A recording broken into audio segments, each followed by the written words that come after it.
ምን አለች? አዎ በቃ ወታ ሰዓቱን አላቆም በእርግጥ ገምቼ አልኳት፣ ግን ሰዓቱን በደንብ አላቆም። በቃ ሂዳ ውላ ስትመጣ ነው የምበላው አለች። አንዳንዴ ደግሞ ጭራሽ ስነሳ ከእንቅልፌ ውላ ቤት የለችም። ኦኬ አቶ ደም like at the I can't okay just take your time don't get upset ሰው ግን ለምንድን ነው ኮመንት ላይ ውሸታም ምናምን የምትሉት? ላይክ ልጅቷ የራሷ ታሪክ ነው እንዴ ነው ቁጭ ብላችሁ ጃጅ የምታደርጉት ውሸታም እያላችሁ? okay so yeah, and it was just stressful, like all of the social media things, like I would sit there and cry to my mom.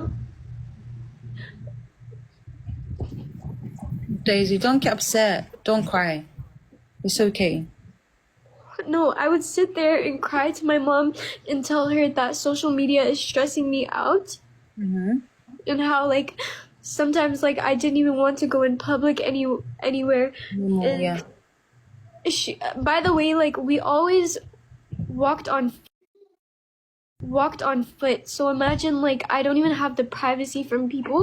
Yeah. Like I was just stressed out and she told me no, Sira, no.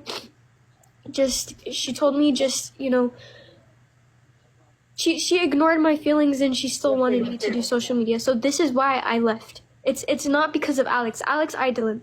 It was stressing me out so much. There are times that I can't eat, the times that I wanted to eat, and on top of that, the things she says to me, it's hurtful for a child. ሰላም እንዴት ናችሁ? ድና የተከበራችሁ በመላው ዓለም የምትገኙ ኢትዮጵያውያን እንዲሁም ኤርትራውያን ቻሌ ቤተሰቦች እንዴት ናችሁ? እግዚአብሔር ይመስገን በጣም ሰላም ነኝ። በያላችሁበት ሰላም ፍቅር ጤናን እመኝላችኋለሁ። ፈጣሪ አምላክ ሀገራችንን ሰላም እንዲያደርግልን ህዝባችን ይጠብቅልን። ሁላችንም በየሃይማኖታችን ጸልይ ያልኩኝ እንደተለመደው ይህን ቪዲዮ ላይክ፣ ሼር፣ ሰብስክራይብ በማድረግ ሰብስክራይብ ስታደርጉ ደግሞ ታመወጫ ቤተሰብ ትሆኑ ዘንድ በአክብሮት እየጋበዝኩ የተሰማችሁን ሀሳብ አስተያየት በኮሜንት እንድትሰጡኝ እያልኩኝ እንግዲህ ዴት ላይቭ ገብታ በተናገረችው ላይ እኔም ጥቂት ማለት ስለፈለኩኝ የመጣሁት እንደሰማችሁ ከሞላ ጎደል ከፊት ላይ እናቴ ስትሄድ እናቴ ስትወጣ ምግብ አልበላም እኔ ቤት ዘግታብኝ ነው የምትሄደው ከእንቅልፌ ስነቃ አላገኛትም እያለች እያወራች ነው ማለት ነው። በጣም የገረመኝ ነገር ቢኖር የዛሬ ትውልድ ምን አይነት ሰነፍ እንደሆነ ማለት ነው። በ20 አመቱ የእናቱን እጅ የሚጠብቅ ሰነፍ ሰው እንደሆነ ከሷ አይቻለሁ ማለት ነው።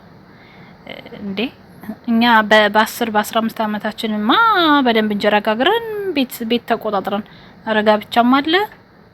ምናልባት እናንተ አሁን እሷ የኢትዮጵያ ያደገች ልጅ አይደለችም እንደ ኢትዮጵያ ባህል ለሚያደገች ምናምን ልትሉ ይችላላችሁ። ነጮች እንደውም ይብሳሉ በዚህ ማለት ነው። ራስን መቻልን ከልጅነታቸው ነው የሚማሩት። ሲሪየስ የሆነ ኑሮ ነው መኖር የሚፈልጉት። ገባችሁ? እንደውም ማለት ነው እና በጣም ሰነፍ ስለሆነች ነው ዴዚኒ አሁን ላይ እየታየኝ ያለው ነገር ያንቺ ስንፍና ነው እንጂ በ20 አመትሽ በ18 አመትሽ እናትሽን ከእንቅልፍሽ ስትነሺ እንድታያት አይጠበቅም። በር ዘግታብሽ አትሄድም። ሌማት አትቆልፍብሽ። ሌማት ያው ማለት ያለው ምግብ ቆልፋብሽ አይደለም የምትሄደው፣ ተነስተሽ መብላት ነው፣ ሰርተሽ መብላት ነው፣ አለቀ። እና ደግሞ መኑኝ ይሄ ሁሉ በደል ቢኖርባት ኖሮ እንኳን አይደለም በውጭ ዓለም ቀርቶ ኢትዮጵያም ቢሆን ጠፍታ ትሄዳለች እንጂ ጎዳና ትወጣታለች እንጂ እንደዚህ ተርባው የምትሰራ ልጅ የለችም በዚህ ዘመን ማለት ነው።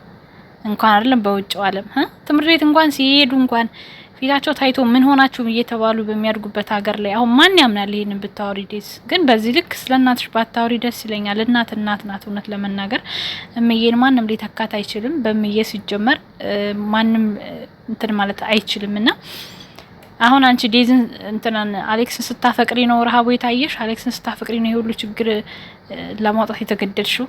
አንዳንዴ አስመስሉ። በቃ የሚያስመስል ነገር አታወሩ። እኛ በጥሩ ምግባርሽ በጥሩ ማንነትሽ ስለመጣሽ ሁሉን ነገር ወደን ተቀብለንሻል። አሁንም ላይ ወደ ራስሽ ተመልሰሽ ራስሽ እንድታስተካክይ ነው የምንመክርሽ። ምክንያቱም ምንም ቢደርስብሽ መጨረሻ ላይ እዚህ ጋር ያጨበጨበ ህዝብ አይደለም የሚደርስልሽ፣ እናትሽ ናት። እናትሽ የፈለገ ታመር ቢሆን እናትን ከሌላ ወንድ ከጎረምሳ ወይም ደግሞ ከሌላ ዘመድ ለመሳከራት አልችልም። በቃ እናቴ ናት ከማንም በላይ በዚህ ዓለም ላይ በዚች ምድር ላይ ከፈጣሪ የተሰጠችኝ ልዩ ስጦታዬ እናቴ ናት። ገባችሁ?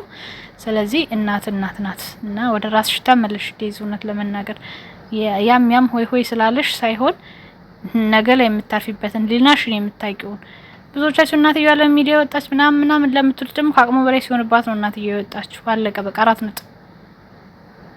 ነገሮች ሲከብዱባት እንጂ ማውጣት ፈልጋ አይደለም። ስለዚህ ለማንኛውም ቤተሰቦች ላይክ፣ ሰብስክራይብ አድርጉ። መልካም ጊዜ ነው ላችሁ። ቻው ቻው።